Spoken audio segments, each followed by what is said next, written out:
Erev Shabbat Shalom Rabotai. We are continuing with our Mishna Yomi Masechet Challah. We are up to Perik Dal Mishnah Gimel.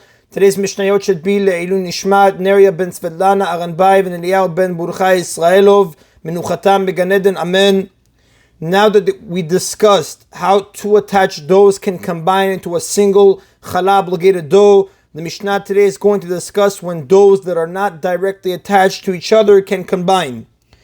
Shnei kabim, the Mishnah says, if someone made two doughs of one kav each, the kav orez or kav tiruma ba'emtza, and a dough made from a kav of rice flour or from a kav of tiruma, which is not subject to challah, between the two doughs connecting them, and non-mitzarfin, the two doughs do not combine it to a single challah liable dough, because they are not connected with a dough that is subject to a challah obligation. And Mefarshim explain, in this case, chulin, which is non-tiruma flour, of any of the 5 types of grain that are subject to the obligation of challah, it was used to make two doughs containing only 1 kav of flour each. A third dough made from rice or tiruma flour, both of which are exempt from challah, like we learned in chapter 1, Mishnah 4, that was then attached to the sides of the wheat doughs. The dough stuck so firmly that some of one dough would remain attached to the other if they were to be pulled apart. The Mishnah says they do not combine because challah exempt dough cannot serve as a bridge to combine two small wheat doughs into a single challah obligated dough, and therefore even a rice dough or tiruma dough made with 2 kavs of flour, it would not serve to combine the small doughs since it is exempt from the challah obligation regardless of its size. However, if a dough that was subject to the challah obligation, whose challah had already been separated, is between the two doughs can combine. They do combine. The reason for this is because the connecting dough has been previously subject to the challah obligation, and the Mefarshim explain, unlike a dough of rice flour or tiruma, a dough from which challah has been separated was subject to a challah obligation at one point, and therefore it can serve to combine the 2 other doughs into one challah liable dough. Now, any dough that could be subject to challah can cause the other doughs to combine. In fact, the Mefarshim say this is true even if the connecting dough is made from barley and the other doughs are made from wheat, which we learned in yesterday's Mishnah. They do not normally they don't combine, but nevertheless, since the dough is made from a grain that is subject to a challah obligation, it can serve as a bridge to connect the 2 doughs into a single challah obligated dough.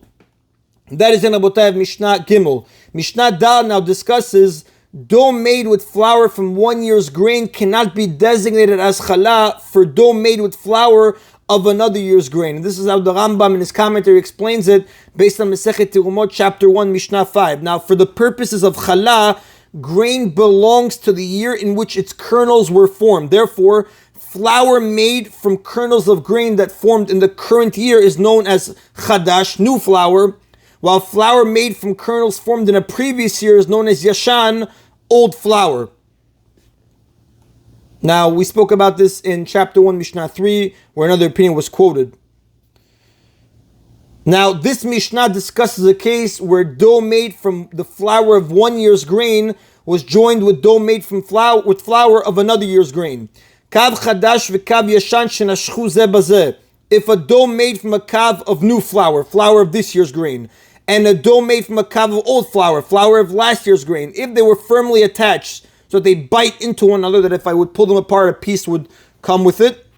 The halakha is as follows. Rabbi Shmuel says, Yitol min ha'emtza, one separates challah from the middle point, the point where the 2 doughs are joined, so that he's separating the challah from both doughs. And the Mefarshim explained, the Yerushalmi explains that Rabbi Shmuel learns this halakha, learns the law that dough from 2 different years combine by means of a kav v'chomer, a type of logical argument.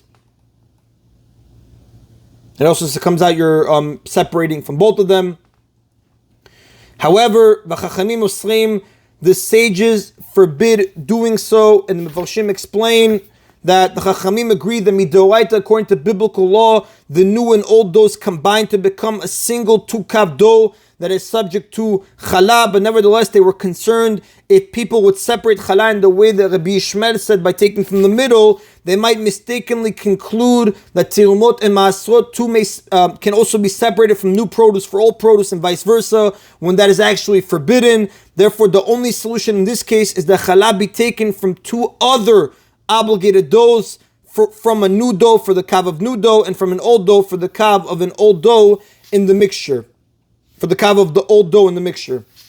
The Mishnah now discusses a case where Challah was separated from a dough that was made with less than the minimum amount that is subject to Challah obligation. Hanotel Challah min akav, someone who separates Challah from a dough made with only a kav of flour and later adds enough dough to make it large enough to be subject to Challah. Rabbi Akiva says Challah, when what he separated is considered Challah retroactively. And the Mefarshim explain, Rabbi Akiva agrees with the other Tanaim who hold that dough made from a kav of flour is not subject to a Challah obligation, like we see from his ruling in chapter 2, Mishnah 3, but nevertheless he holds that once the dough is large enough to become subject to the Challah obligation, we view it as having been obligated originally as well, and mafleh retroactively from the time the first kav was needed, and therefore the Challah that was originally separated is valid.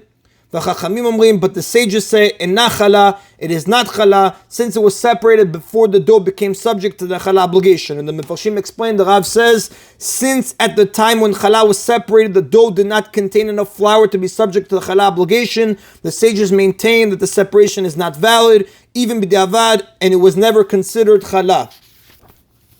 And the Rav tells us that the halakha follows the Chachamim in both the Reisha and the Seif of the Mishnah, meaning the halakha follows the Chachamim that they forbid separating Challah from a kav of new flour and a kav of old flour, and also if a person separated Challah from dough made with only 1 kav of flour and later added, what he separated is not Challah, even retroactively. That is on Abotai of today's Mishna Yomi. Everybody should have an Erev Shabbat Shalom. Baruch Adonai Le'olam. Amen v'amen.